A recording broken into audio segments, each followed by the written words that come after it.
안녕하세요. 풍수학당입니다. 오늘은 저희가 매일 입는 옷 그리고 신는 신발에 대한 이야기를 좀 나눠볼까 합니다. 혹시 아침에 그냥 무심코 고른 그 옷 때문에 그날 기분이나 심지어는 재물운까지 운세까지 영향을 받을 수 있다는 생각 혹시 해보셨습니까? 네, 아주 흥미로운 질문입니다. 실제로 우리 주변을 보면 옷차림이나 몸에 지니는 것들에 대해 운과 관련해서 이야기하는 경우들이 꽤 있죠.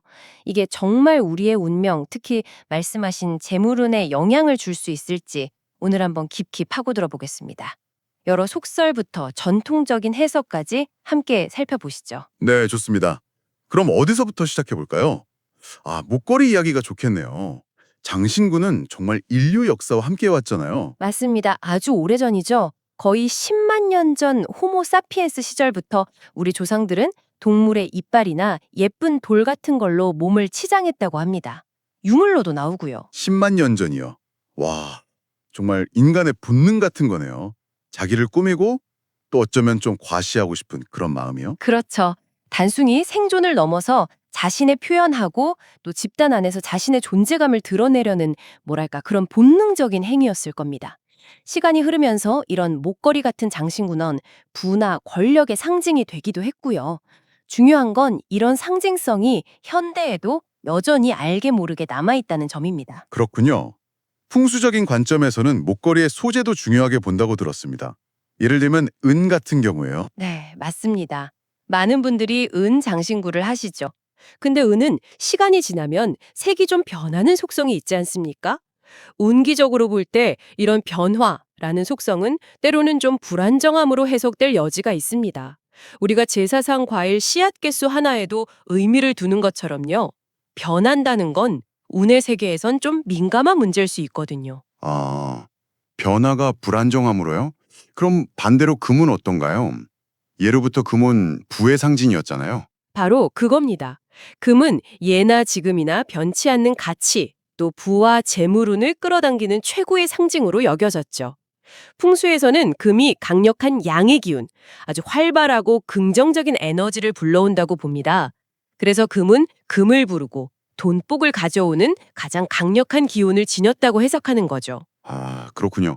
금이 좋다는 건 알겠는데, 근데 선생님, 요즘 금값이 정말 만만치가 않잖아요.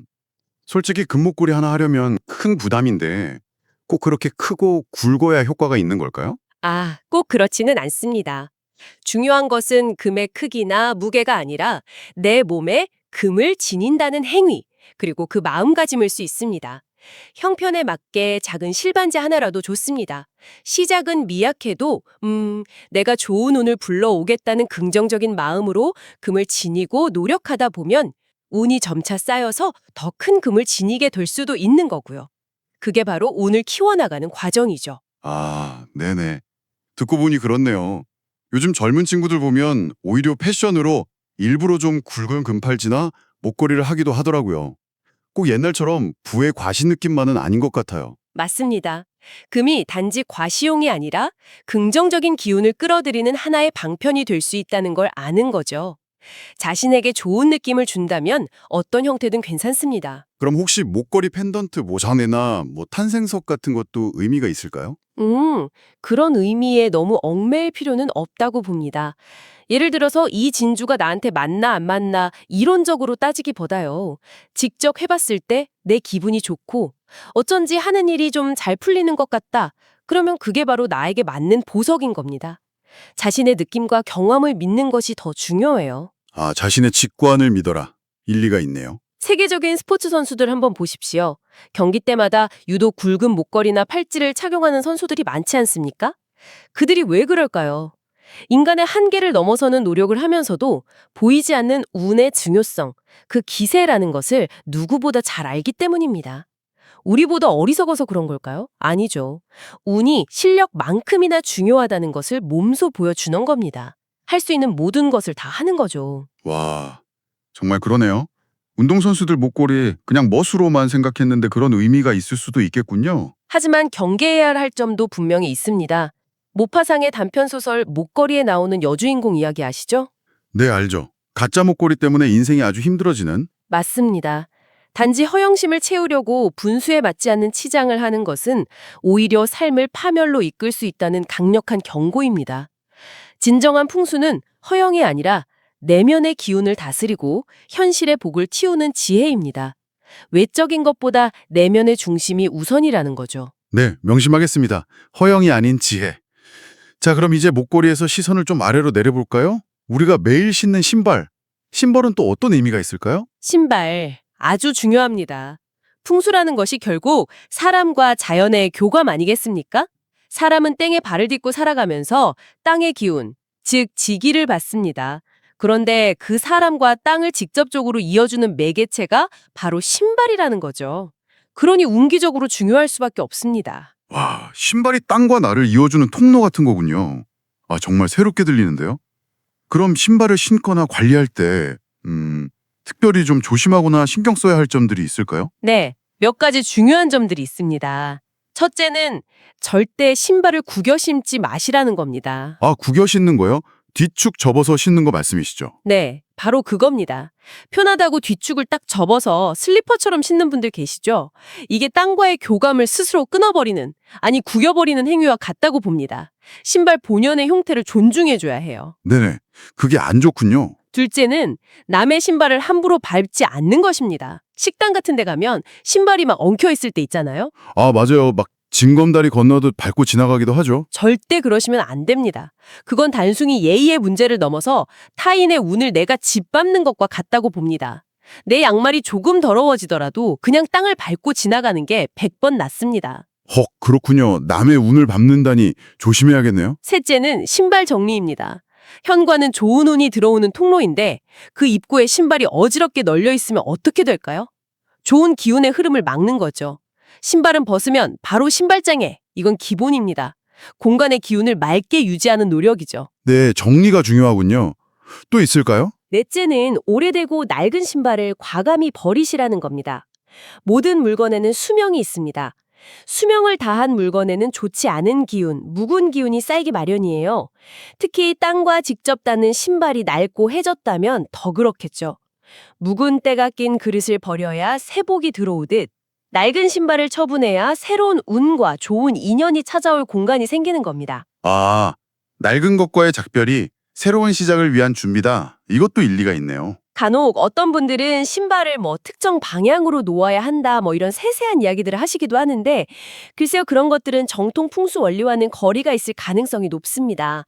저는 풍수 큐레이터로서 검증되지 않은 정보는 좀 걸러내고 올바른 지혜만을 전해드리고 싶습니다. 신발 앞코 방향 같은 지엽적인 것에 너무 신경 쓰기보다는 말씀드린 대로 소중히 다루고 청결하게 관리하고 제자리에 보관하는 그 기본 태도가 훨씬 중요합니다. 네, 알겠습니다.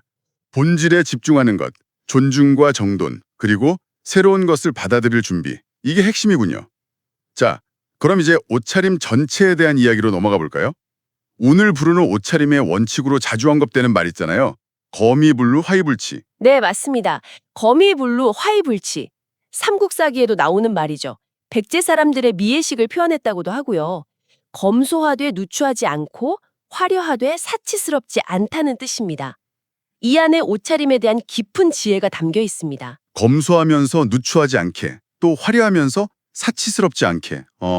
선생님 솔직히 조금 어렵게 들리기도 하는데요. 그 균형을 어떻게 잡아야 할까요? 그렇죠. 조금 모순적으로 들릴 수도 있습니다. 핵심은 적절함 그리고 타인에 대한 배려에 있다고 보시면 됩니다. 예를 들어 너무 검소함만 강조한 나머지 옷이 다 해지고 때가 묻어서 남루해 보이는 누추한 모습. 이건 스스로를 위축시킬 뿐 아니라 보는 사람마저 불편하게 만들 수 있습니다. 아, 네. 너무 초라해 보이는 건 좋지 않다는 거군요. 그렇죠. 반대로 자신의 부나 지위를 과시하려고 상황에 맞지 않게 지나치게 번쩍거리고 비싼 옷을 입는 사치스러움 역시 문제입니다. 주변 사람들에게 위화감을 주거나 불편함을 줄 수 있죠. 네, 너무 과한 것도 문제다. 네, 나를 돋보이게 하는 것을 넘어서 타인을 전혀 고려하지 않는 과시욕으로 비춰질 수 있다는 겁니다. 그래서 거미불로 화이불치는 결국 상황과 장소 그리고 만나는 사람을 고려하는 지혜, 즉 때와 장소에 맞는 TPO의 옷차림의 중요성을 말하는 겁니다. 금이야행이라는 고사성어 아시죠? 비단 옷 입고 밤길 걷는다는 뜻인데 아무리 좋은 옷이라도 때와 장소를 가리지 못하면 어리석어 볼 수 있다는 거죠. 아, 금이야행. 네, 들어봤습니다. 때와 장소를 가리는 지혜가 필요하다는 말씀이시군요. 그렇습니다. 그래서 궁극적으로 운을 부르는 좋은 옷차림이란 단순히 내 취향에 맞는 옷이나 비싼 명품 옷이 아닙니다. 바로 나에게 잘 어울리면서도 주변과 조화를 이루는 옷. 다른 사람들이 나를 봤을 때, 아, 참 보기 좋다, 편안해 보인다, 저 사람한테 참 잘 어울린다, 이렇게 느끼게 하는 옷차림. 그것이 바로 긍정적인 기운을 모으고 좋은 관계를 만드는 데 도움이 되는 옷차림이라는 겁니다. 결국 옷차림이라는 게 나 혼자만의 만족이 아니라 다른 사람과의 관계 속에서 나를 표현하는 방식이군요. 이렇게 옷차림 하나에도 마음을 쓰고 예를 갖추면서 좋은 기운을 차곡차곡 쌓아가다 보면 언젠가는 정말 바라던 바를 이루고 당당하게 돌아오는 금이환양, 김이환양 하는 날도 오지 않을까 하는 희망도 생기네요. 네, 바로 그렇습니다. 오늘 말씀드린 옷차림과 신발의 쥐해처럼 우리 일상 속에 아주 작은 습관 하나하나가 모여서 우리의 운을 만들어 갑니다. 사실 이러한 운을 끌어당기는 더 깊고 다양한 방법들, 예를 들면 인간관계의 운을 높이는 법이라든지 긍정적인 마음가짐으로 재물운을 쌓는 비결 같은 것들을 제가 최근에 한 권의 책으로 좀 엮어보았습니다. 아, 그러세요? 네, 마침 교보문고 7월 이달의 신간으로도 선정이 돼서 많은 분들이 관심을 보여주고 계시는데요. 오늘 나눈 이야기보다 더 깊은 지혜를 얻고 스스로 운을 바꾸고 싶은 분들은 아래 고정 댓글이나 설명란에 링크를 한번 확인해 보시면 도움이 될 것 같습니다. 네, 선생님. 저도 꼭 읽어봐야겠네요. 시청자 여러분께서도 이 기회에 운을 바꾸는 귀한 지혜를 얻어가시면 정말 좋겠습니다. 시청자 여러분께서는 평소에 어떤 옷차림을 즐겨 하시는지요? 혹은 오늘 저희 이야기를 들으시고 옷이나 신발에 얽힌 특별한 경험 같은 게 떠오르셨다면 주저하지 마시고 댓글로 여러분의 이야기를 나눠주십시오. 맞습니다. 서로의 경험을 나누면서 함께 지혜를 키워나가는 것이 저희 풍수학당의 큰 즐거움입니다. 더 활발한 소통을 원하시면 저희 오픈 채팅방에도 한번 참여해 보시는 건 어떨까요? 그리고 저희 풍수학당이 계속해서 이렇게 귀한 지혜를 나눌 수 있도록 여러분의 따뜻한 후원이 정말 큰 힘이 됩니다. 괜찮으시다면 멤버십 가입을 통해서 저희와 더 깊은 인연을 맺어주시길 부탁드립니다. 네, 오늘 이야기가 도움이 되셨다면 구독과 좋아요도 잊지 말아주세요. 여러분의 작은 관심 하나하나가 저희에게는 정말 큰 응원이 되거든요. 자, 오늘 이야기를 정리하겠습니다. 기억하십시오. 옷차림과 신발은 단순한 외형이 아닙니다. 여러분의 기운을 담는 그릇이자 세상과 소통하는 통로입니다. 거미불로 화이불치의 마음으로 자신에게 어울리는 단정한 옷차림을 하시고 신발을 소중히 관리하는 습관을 통해서 스스로 복을 만들어 가시길 바랍니다. 이것이 바로 일상 속에서 실천할 수 있는 가장 강력한 개운 비법입니다. 부디 오늘 얻으신 이 지혜로 머지않아 금에 환영하시는 그 기쁨을 진심으로 기원합니다. 아, 선생님 오늘 정말 귀한 가르침 감사했습니다. 시청자 여러분 함께해 주셔서 진심으로 감사합니다.